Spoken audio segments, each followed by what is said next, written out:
Where's the gun? Got him stopped. He can't get around it. I'm going to go. You guys ready? Get down. Then you duck down. Give me that camera. Okay, give me this camera. Go.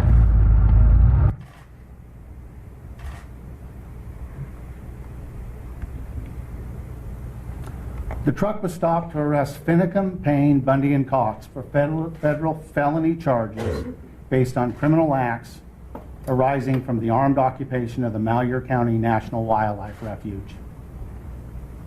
The occupants of the truck knew that the Oregon State Police had appropriately identified themselves and told them to get out of the truck. They had been given both visible and audible commands to stop by law enforcement personnel who were appropriately attired and with appropriately marked police vehicles. At this point in the conversation, the videos show that the occupants of the truck had an agreement to elude the police in a vehicle. Eluding the police in a vehicle is a Class C felony in the state of Oregon.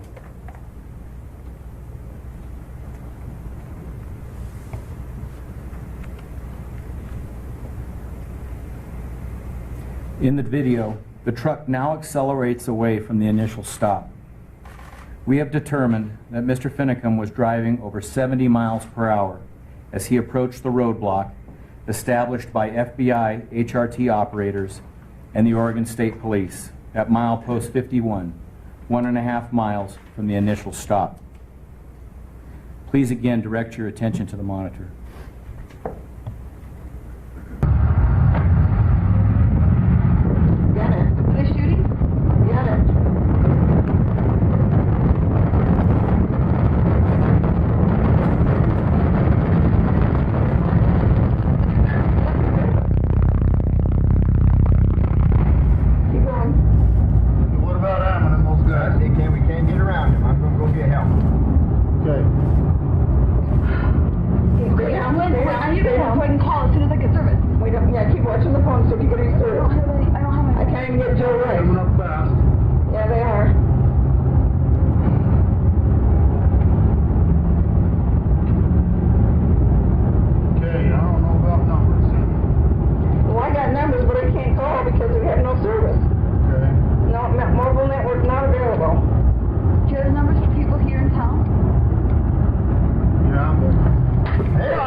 As Mr. Finicum rounded the curve in the road, he would have been able to see the roadblock, which was approximately 862 feet away, about the length of 3 football fields.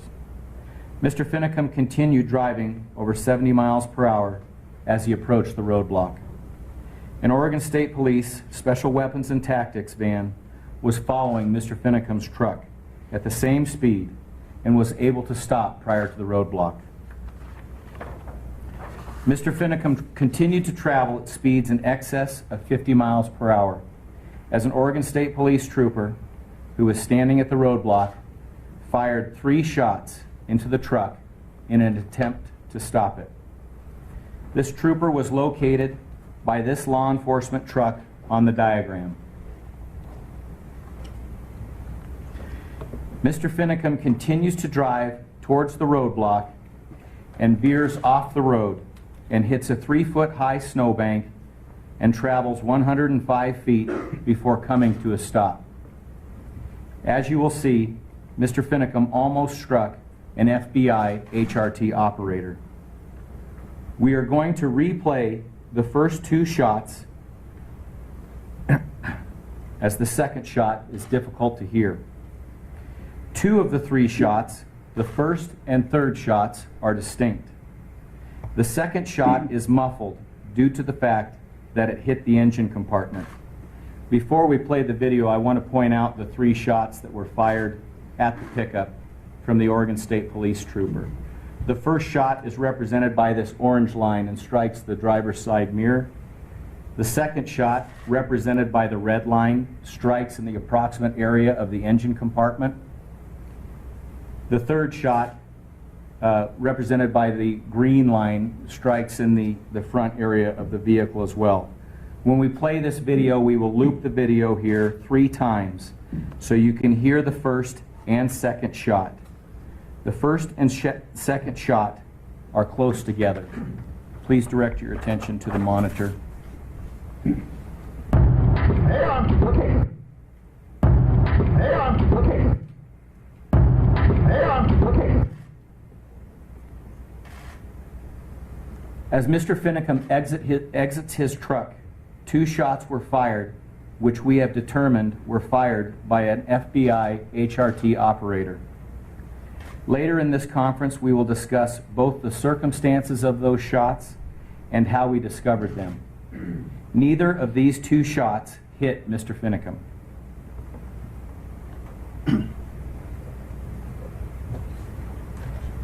Again, I am only dealing with shots fired by the Oregon State Troopers.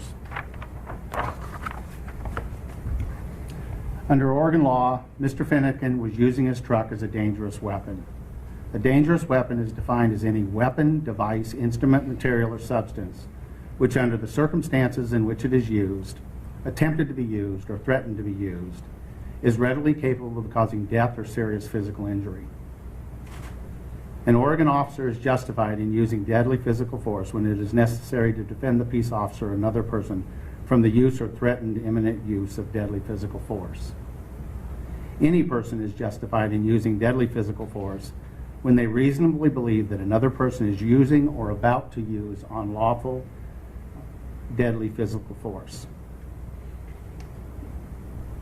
Deadly physical force means physical force that, under the circumstance in which it is used, is readily capable of causing death or serious physical injury. When Mr. Finicum drove his truck at a high rate of speed toward a roadblock where law enforcement were present, the Oregon State Police trooper was reasonable in believing that Mr. Finicum planned to crash through or otherwise evade the roadblock.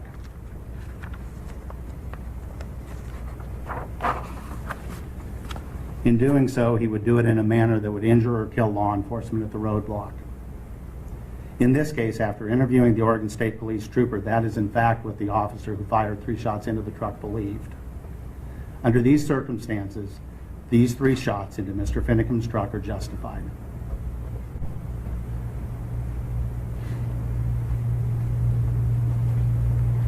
Many of you have seen the social media photos of Mr. Finicum carrying a handgun on his left-hand side. The Oregon State Police troopers had been briefed and were aware that Mr. Finicum carried a handgun on his left side. During the investigation of the scene, Major Incident Team investigators found a loaded 9mm handgun in the left-hand interior pocket of Mr. Finicum's jacket, as seen here in this orange circle, and it's also on these side monitors. Detectives recovered the 9mm loaded handgun from that interior pocket and were able to determine that the handgun was a gift from a relative to Mr. Finicum. We have selected this critical part of the footage, and we are now going to play it in slow motion. I will be pointing out key points in this footage. We're also going to show a transcript on the screen, and that depicts commands given by Oregon State Police as well as statements made by Mr. Finicum. This was during the attempt to arrest Mr. Finicum. I'll again refer you to the monitor and we'll play the video. When you see this footage in real time, you will see that Mr. Finicum rapidly gets out of his truck. He is commanded to get on the ground. He does not comply with commands and get on the ground, and continues moving away from his truck. He is commanded a second time to get on the ground. Again, he does not comply and continues moving away. He reaches across his body with his right hand into his jacket towards the area where his gun was found. The Oregon State Police do not shoot. He lifts his hands.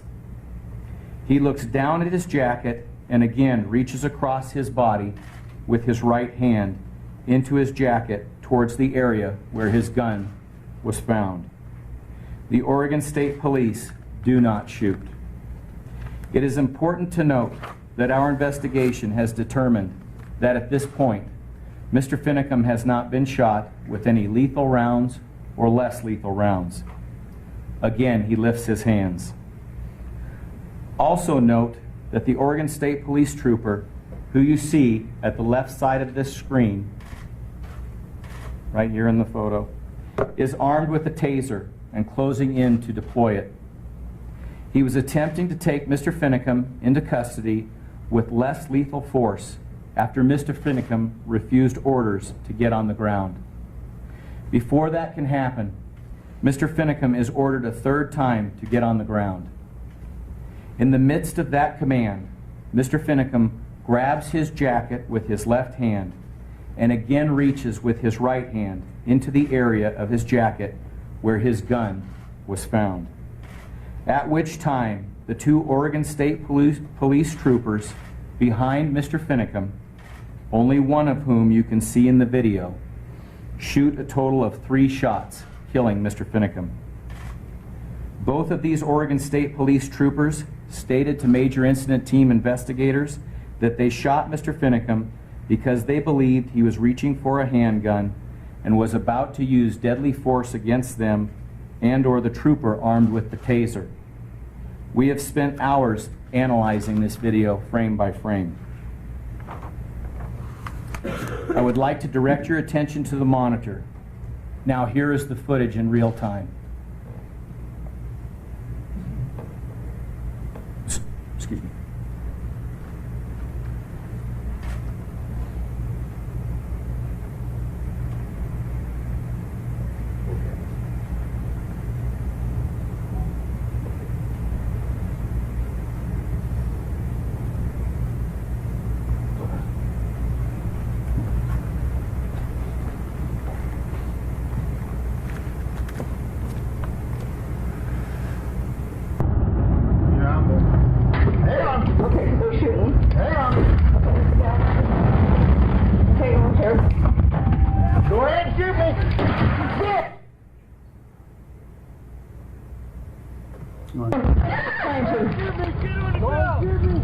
Stay down, stay down, stay down, stay down, stay down.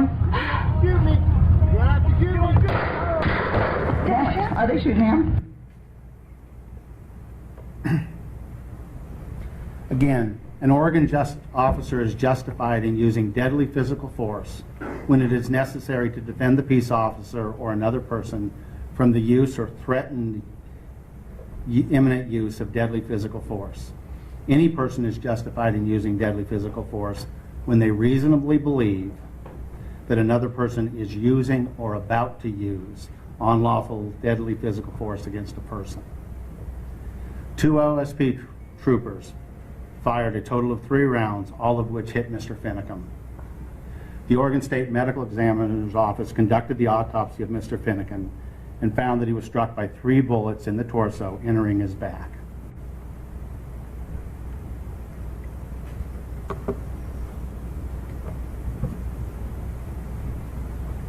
The Major Incident Team has confirmed that these 3 bullets were fired by OSP troopers. The troopers knew that Mr. Finicum carried a weapon in his left side. Mr. Finicum was reaching for that loaded 9mm gun when the troopers lawfully used deadly physical force to protect themselves and others, including the trooper who was armed with a taser. Under Harney County's plan addressing use of deadly physical force protocol, my legal obligation is to review the evidence as it relates to the use of deadly physical force by the Oregon State Police troopers. I have concluded that all 6 shots fired by the Oregon State Police, the 3 into the truck, and the 3 that struck Mr. Finicum are justified.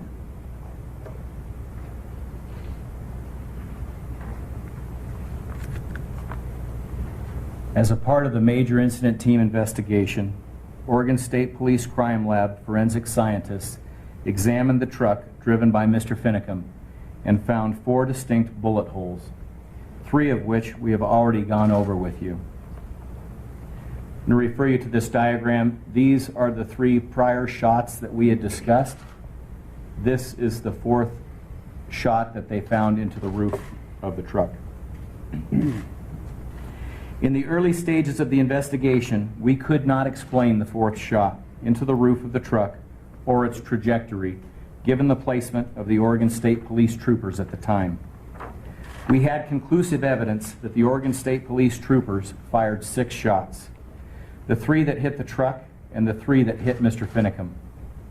During the course of our investigation, we discovered evidence that an FBI HRT operator fired 2 shots as Mr. Finicum exited the truck, and 1 shot hit the truck. The footage from Ms. Cox's camera confirms this. Neither of these 2 shots fired by FBI HRT operators struck Mr. Finicum. The HRT operators were interviewed on the evening of January 26th and again on February 5th and 6th during the investigation by the Major Incident Team. Of particular concern to all of us is that the FBI HRT operators did not disclose their shots to our investigators, nor did they disclose specific actions they took after the shooting. The failure by HRT operators to disclose that they fired shots during this contact and actions they took after the shooting are the subject of an ongoing investigation by both the Deschutes County Sheriff's Office and the Inspector General of the United States Department of Justice. The Inspector General is a separate department of the Department of Justice responsible for investigating misconduct by Department of Justice personnel. Immediately upon discovering evidence of the HRT operators' actions, we contacted United States Attorney Bill Williams on February 17th. On February 18th, in Bend, we thoroughly briefed Mr. Williams, who reviewed the evidence. He then contacted FBI Special Agent in Charge for the state of Oregon, Greg Bretzing, who came to Bend and was thoroughly briefed on the 19th. The Inspector General of the U.S. Department of Justice was notified the same day by the FBI. The very next day, Saturday, February 20th, a special agent of the Office of Inspector General of the U.S. Department of Justice and a team from the Inspections Division of the FBI flew from Washington, D.C. to Bend and were shown all of the evidence concerning the actions of the FBI HRT operators, including the actions of some operators during and after the shooting. We, the Deschutes County Sheriff's Office, the U.S. Attorney's Office, and the Office of the Inspector General consider this part of the incident an ongoing investigation.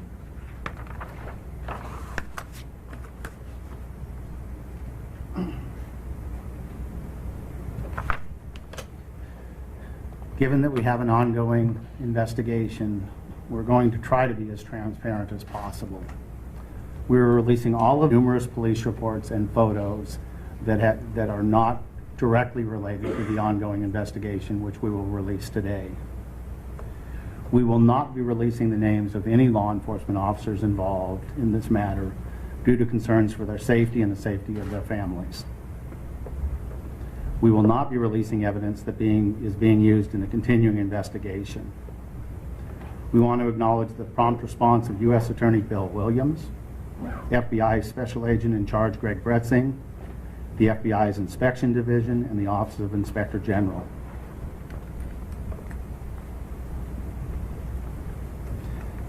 Additionally, I would like to publicly thank the Deschutes County Sheriff's Office and the Major Incident Team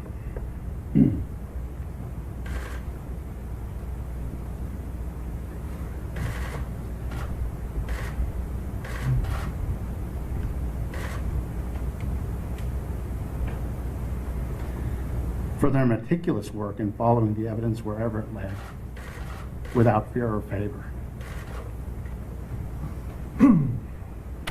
Good morning. I'm Tim Colohan, Harney County District Attorney. Before we take any questions this morning, I want to be clear where the process goes from here. The investigation remains open and in the hands of the Deschutes County Sheriff's Office. The Inspector General of the U.S. Department of Justice is now also investigating. We deserve to know that our law enforcement officers at the local, state, and federal level act appropriately. within the scope of the law. We know without a doubt that the Oregon State Police troopers who shot Mr. Finicum did so as they moved to protect themselves and their fellow officers from imminent harm. Mr. Finicum repeatedly and knowingly made choices that put him, Robert Lavoy Finicum, in this situation. It was not the outcome that any of us wanted, but one that he alone is responsible for.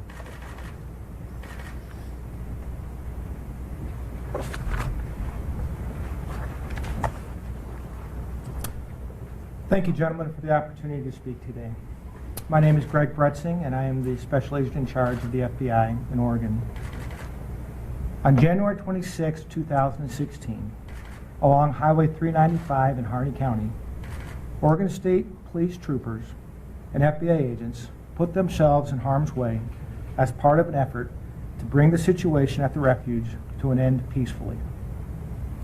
I can assure you that no one, from the director of the FBI down to each and every employee who was working in Harney County, wanted this situation to end in violence or death.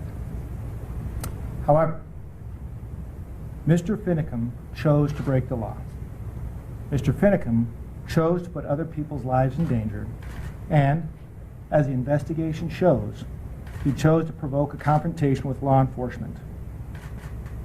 As the sheriff and DA have shown, the threat Mr. Finicum posed to OSP troopers and agents along Highway 395 on that day was real and imminent, and certainly justified the use of deadly force by law enforcement.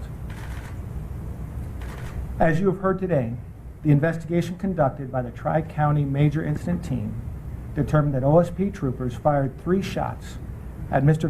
Finicum's vehicle as it approached the law enforcement barricade at a high rate of speed, the vehicle nearly hitting a law enforcement officer. The team also determined OSP troopers fired 3 additional shots that struck and killed Mr. Finicum as he reached for his weapon after exiting his vehicle.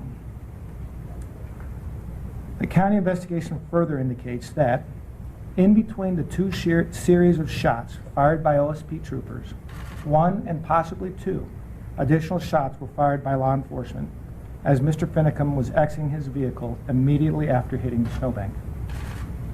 As autopsy results confirm, neither of these shots struck Mr. Finicum. The question of who fired these shots has not been resolved. Upon learning this, and given the presence of FBI agents on scene, I immediately contacted our inspection division, which in turn notified the United States Department of Justice Office of Inspector General, which is currently investigating the matter. Because this is an ongoing investigation, it would be inappropriate for me or anyone else to speculate or comment further. But I can assure you the FBI is cooperating fully with the Office of Inspector General. Since January 2nd, the FBI has worked in partnership with Harney County and our law enforcement partners across the state to resolve the situation at the refuge.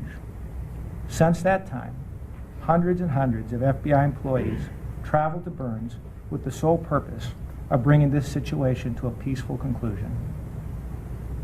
Working together with our partners, we have been able to do just that.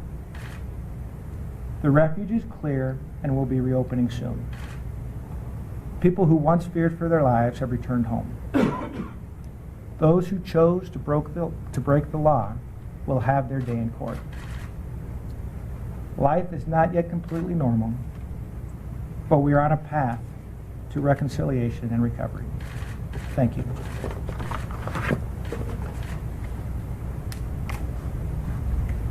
Good morning. My name is Bill Williams, and I'm the U.S. Attorney here in the District of Oregon.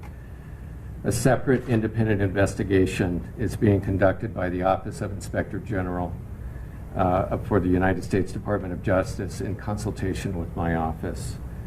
This is obviously regarding the actions of the FBI hostage rescue team personnel. We will continue to work with state and local law enforcement as we review this matter. Because the investigation is ongoing, I do not want to prejudge or prejudice the outcome. Accordingly, I will not comment further until the investigation is fully concluded. and then you'll hear from us. Thank you.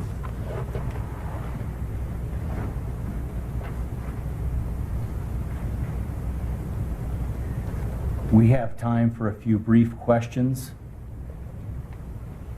Sir? Could you just clarify, I know you won't get into details, but what is the question you're trying to answer with the HRT operators?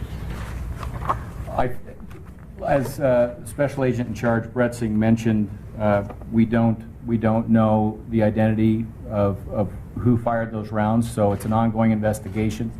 Those are some of the questions that we'll be answering during that investigation. So who fired and why? It's just to determine all the facts that are surrounding those shots. Yes, ma'am. Is there any additional video from Shauna Cox that was not shown here?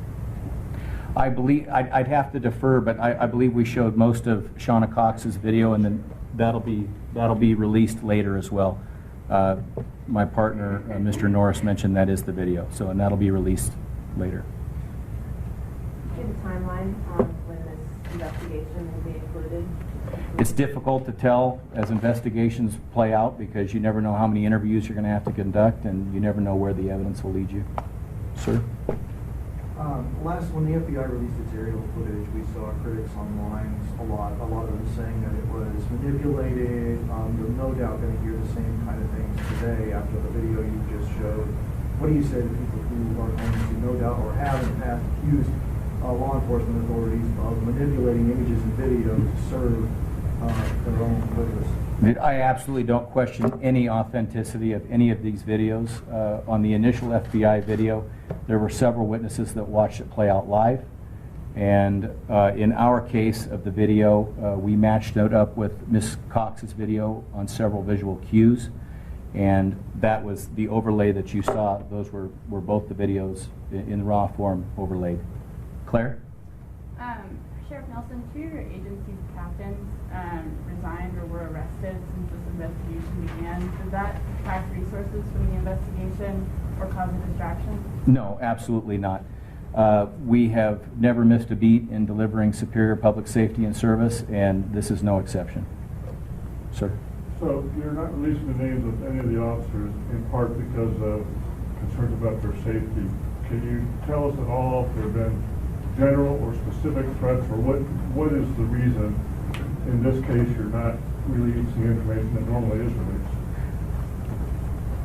Yeah, I believe in the press package, Mr. Zeitz, you will see a collection of 70 or 80 very specific threats, including rewards offered by various militant groups for information leading to the killing of the police officers involved. That's our reason for not releasing it. And is that being investigated separately, those threats? To the extent they can be investigated, they are. The FBI agents who are in question, do they remain on duty, or what is their status? Well, first, we don't comment on personnel matters, and being that it's an ongoing investigation, we'll just have to defer that. Wanda? Yeah, is there a timeline of when names of those officers might be released? I don't have a timeline about that. I'll tell you, as sheriff of this county, those officers have very real threats against them. I believe strongly that it is in the public interest to know which agency fired which shots, and I think that we have laid that out very well today in the investigation, but I don't believe the identities of law enforcement are in the public's interest to the extent that their safety is compromised. Going back, Go ahead, Les. Sorry, I'll get you in a minute, sir. going back to the reports of hundreds of rounds being fired, do we have any count on the number of non-lethal rounds that were used? I don't have an exact count at this time, Les. I'm sure that information's available in the investigation. Sir?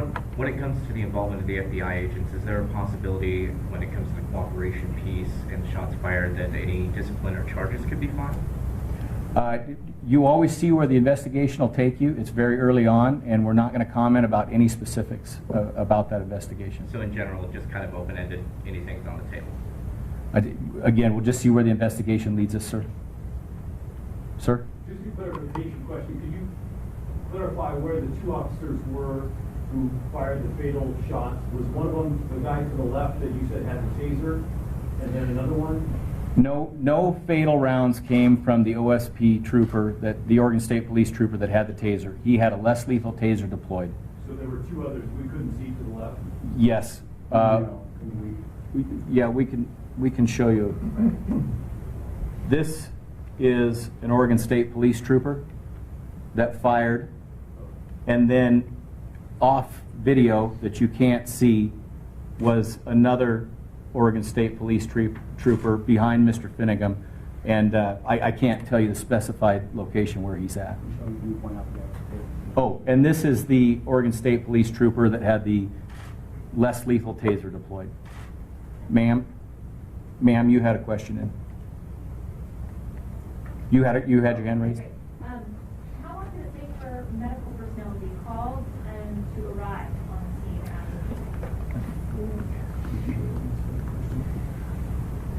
In reading the reports, it appeared that you're going to see the video. It took some minutes for the other occupants of the truck to come out.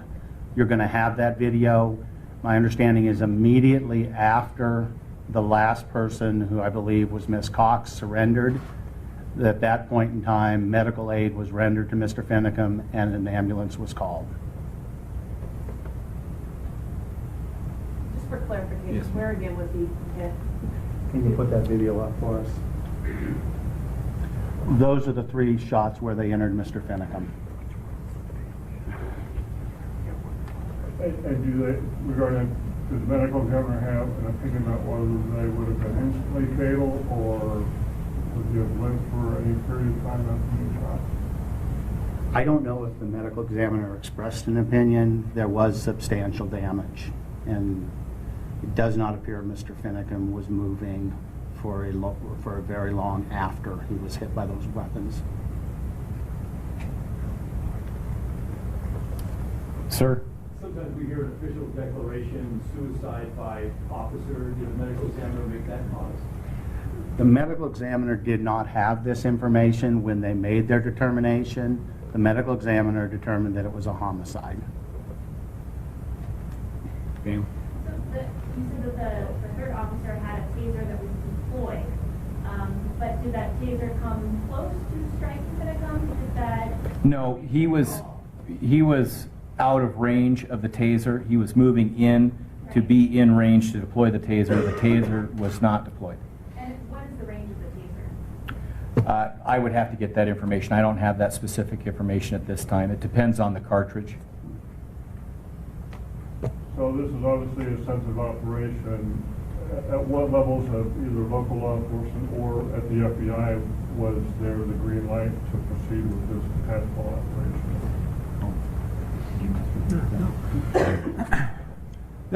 This operation, obviously, what the intent was to arrest the leadership of the group that was occupying the refuge. And when that opportunity to arrest that leadership presented itself, the FBI, in consultation with the Oregon State Police and our partners, developed a plan and an operation in which to take them into custody. So the concept of the operation was approved by myself, but it was briefed both up through the Oregon State chain and through the federal government FBI chain. So they were aware of that at the highest levels at the FBI and also within the state of government, state of Oregon government.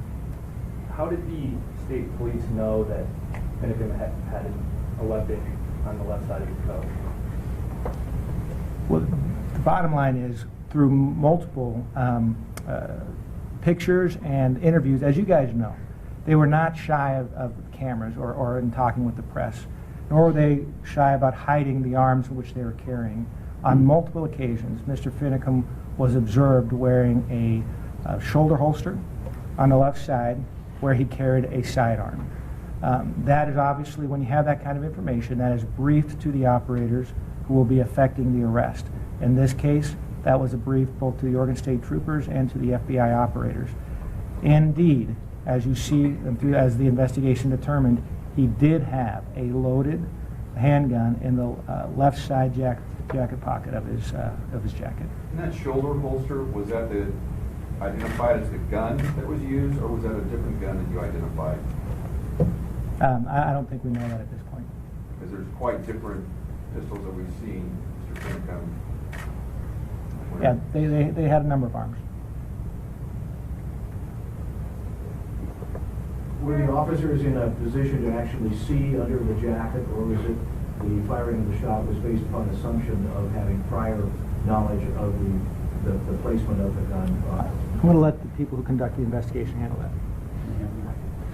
The officers knew that Mr. Finicum had carried a gun on the left side of his body. Obviously, they don't have X-ray vision. They also are not required to allow someone to pull a gun before they're allowed to use deadly physical force. The law says they are allowed to respond to the imminent threat of deadly physical force. The officers, when they were interviewed, said that they knew he carried a gun on that side, they believed he was reaching for it, and they used deadly force. Wanda? Was there a concern ever about communicating with law enforcement officials in Grant County just because of the position of the sheriff there and pointing the occupiers? I'm not sure I understand your question. Can you try and rephrase it? Yeah, sure. So on that night of the arrest, I know that some law enforcement officials were called in. Was there ever a concern about sharing any kind of